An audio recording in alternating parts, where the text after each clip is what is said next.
Hello, crafty friends, and welcome back. I have another layout for scrap timber. Actually, not another, my first for scrap timber.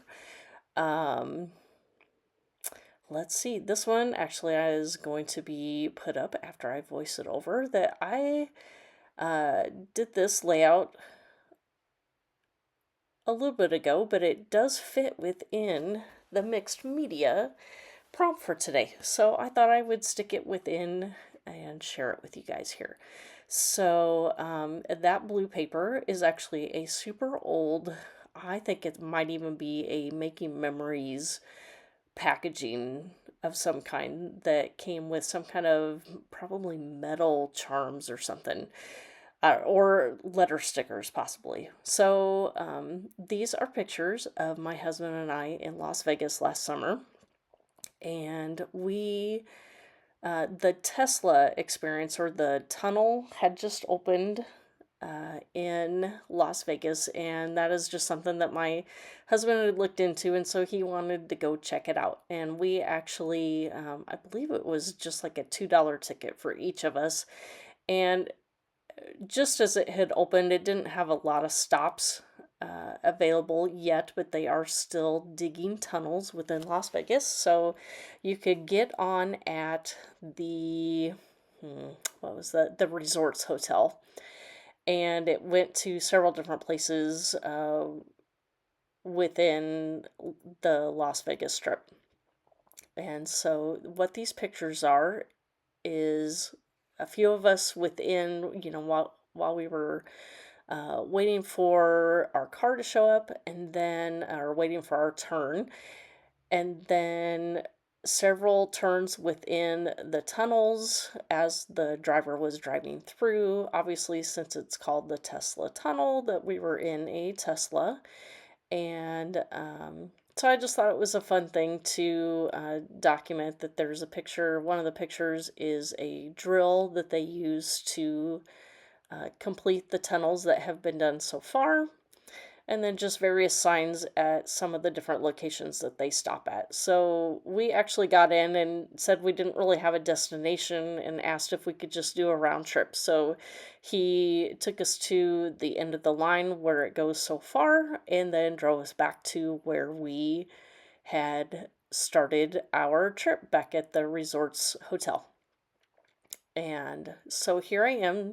I haven't got to my mixed media yet. So what I want to do first, because I wanted my mixed media to peek out around I guess basically my picture cluster here. So I'm figuring out where I want my pictures to go.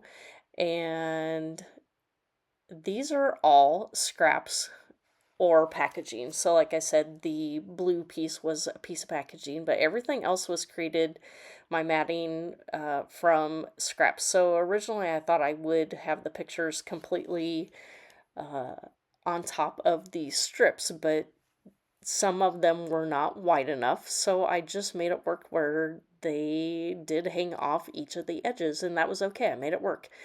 Um, so I had enough to do two of the blue strips and then one lighter strip and one of this darker peachy coral color for one of the strips. And so as I continued to work on the spacing and everything of my photos, that, like I said, I wanted to create one entire photo cluster so I could pull it on and off as I was creating the mixed media that I wanted to, or that I had pictured in my mind of the layout I wanted to create. And so I'm getting everything spaced out, and then I decided I was going to rip the edges opposite side of each other. So I'm getting the picture stuck on and rearranged. And I'm still debating on whether I want to have a gap between each photo strip or not. Ultimately, I do decide not to have a gap. One, because I needed room for well, I was having troubles getting everything to fit. I originally thought I wanted to use this awesome, and I ultimately do not end up using that, but that was my original thought. So here was my idea of creating my one photo cluster so I can move everything on and off all together. That I had this scrap piece of paper, and so I ended up gluing all the strips butting up against each other, and now I'm going to reinforce it so it doesn't buckle while I am pulling it on and off of my layout. And so now I can move that as one large piece as I am doing my stamping and mixed media to make sure that it's showing up and peeking out around where my pictures are going to go. Instead of just randomly plopping stuff down, I did kind of want to plan things out. So I had just purchased this woodware craft collection, and they are clear stamps. Let's see, what's it called? Grungy borders. And each of them are a little bit different. And so I thought it would be fun for my first bit of mixed media to stamp these grungy borders just peeking out from the torn edges. So I did stamp those, and I wasn't really, trying for perfection. I really thought that they would just kind of peek out.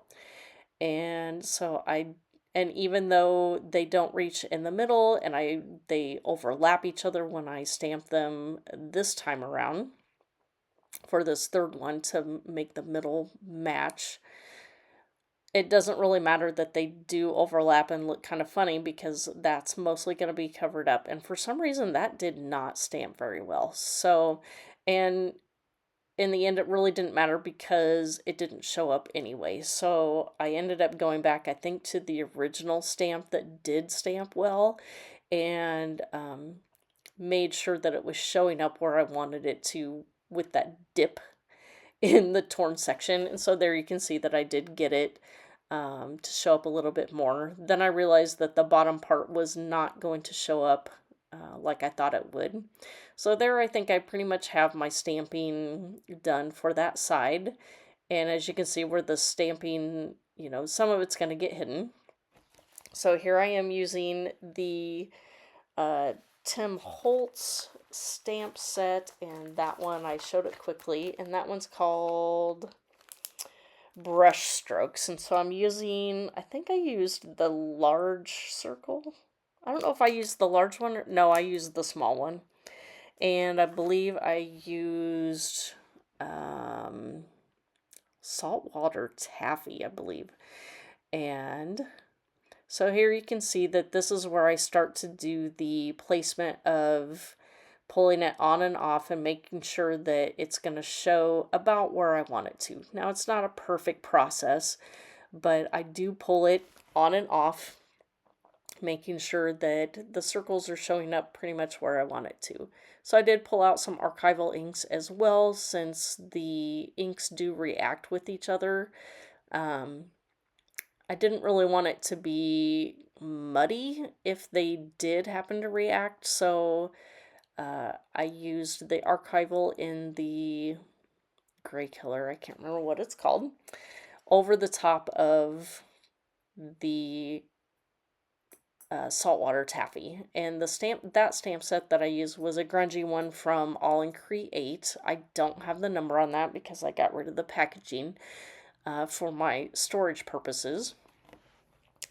This grid stamp, that was a new stamp that I purchased it's from Elizabeth Craft Designs. That one is CS364 Textures, if you are interested. And so I believe I used the patina color on that and stamped that in a couple different places. And then here is which one am I using now? Oh, that's another all in Create One with the X's. This one didn't work out as good. I didn't put it on a block, and of course, since it's just peeking out, it didn't matter that it didn't stamp perfectly. I just really wanted those grid signs and maybe some of the X's. And by using my fingers, I did kind of get that hit and miss kind of look. And so here I'm just trying to make sure that with that weird little gap that I have between my photos, that there is some kind of stamping back there and not just white paper. And so then I decide I need a third stamped circle. So I do put that down there at the bottom. And then, so I'm kind of getting my visual triangle there with my stamped circles. So here I've kind of cut in and I have added a few more stamps around the edge using various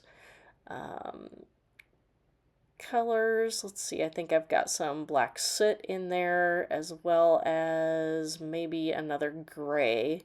I think I add in the Lost Shadow as well. And let's see, where am I at now? I'm kind of assessing things to see, okay, what else do I need? Checking out my section on the side. And here I pull out this circle stamp. I believe this was a Simon Says stamp. And it was a set of... Oh, I guess I'm back to my Woodware edge stamps to fill that in a little bit more. So, cheers. Was having a beverage that evening when I was crafting at home. And then I had this ticket, and I believe that was also from a recent purchase. I think that one is also on, oh, no, it's not the Elizabeth Crafts. I don't know what that came off of, but it's basically just a general ticket. And so I stamped that around in several different places just to kind of fill in some of the gaps and add some weight to some of the stamped areas. Then so here I'm trying to, I think I might have my photo area glued down at this point, and I am working on my title section. So I have that little sticker there that says tour of the city, and basically, like I said, we just got in, told the driver that we didn't really have a specific destination, and that we just kind of wanted to experience riding in the tunnel system. So then I also pulled out some of my 49 Market rub-ons that I had a lot of travel themed ones from various collections in the past, and really was just kind of looking at the colors that I had available to bring some different textures and shapes to my layout. Excuse me. And so I did do my writing, my journaling about our little trip around, and that we were just checking it out. So here I am gluing down my large photo area now that I have my stamping done. And so now I'm ready to start doing my embellishment. Oh, and I get my border strip down there too.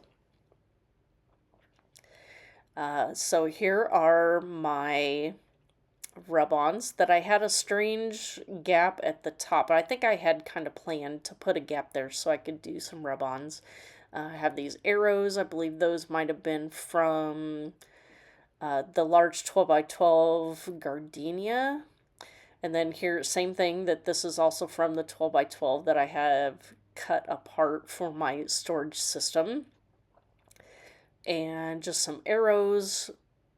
And ironically enough, that I don't know if it was the ink on the paper or if it was the rub-on. I'm not sure what happened, but I did have a section of them that were not wanting to rub onto the paper, so it may have been the fact that there was ink on there. I haven't had troubles with that before, but I think this is the one that I struggled with to get it to actually attach to the paper for some reason.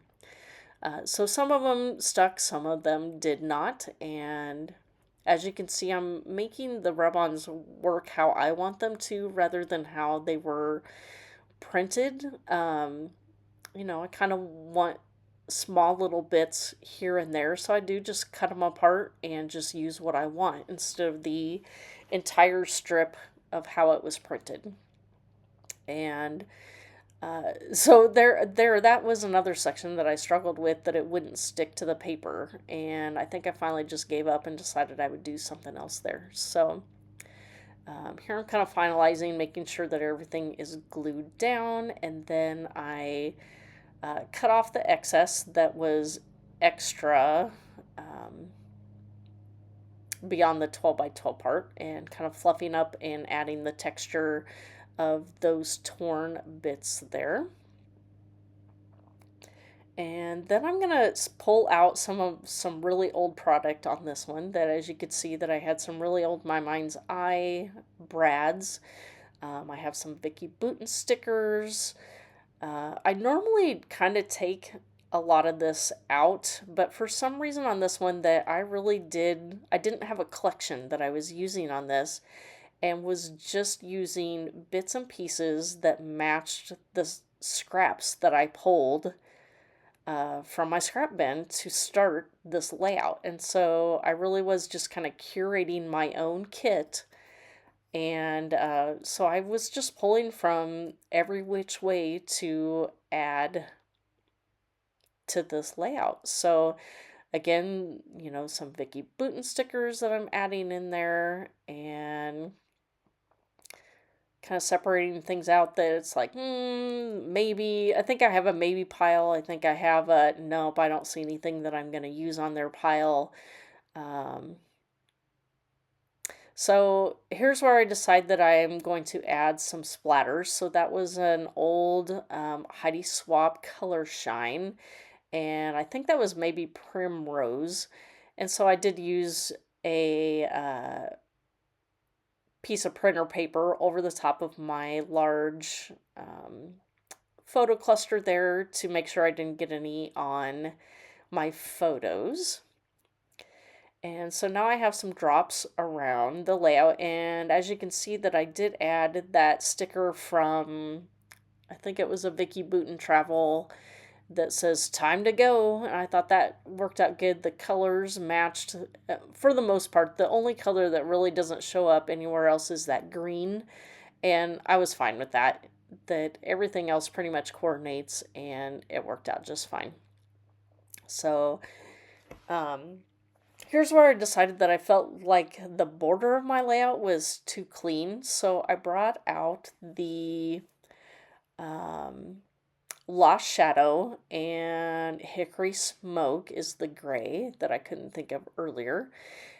And so I just combined the two of them, and I just went around. I would dab in one, then dab in the other, and just kind of grunged up the entire edge all around the layout.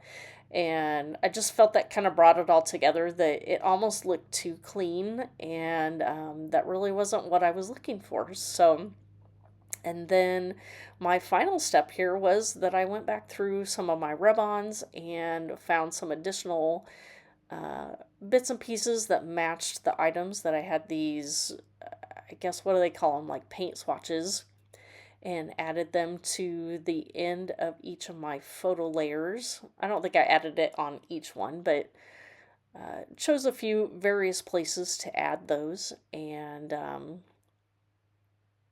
just add some additional pops and some different, even though it's technically not mixed media, I guess rub-ons aren't mixed media, and but it looks like it's mixed media. So you decide if you think it's mixed media or not.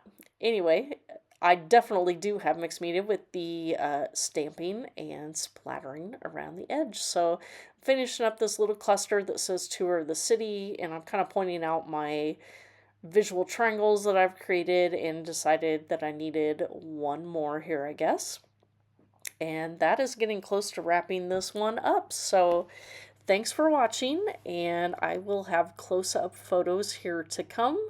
I do post those on Instagram as well as Pinterest. And if you have any questions, please feel free to leave those below. And if you would not mind, if you are new here, please give me a like. If you like what you saw, give me a subscribe, and hopefully we will see you next time. Thanks for watching. Bye.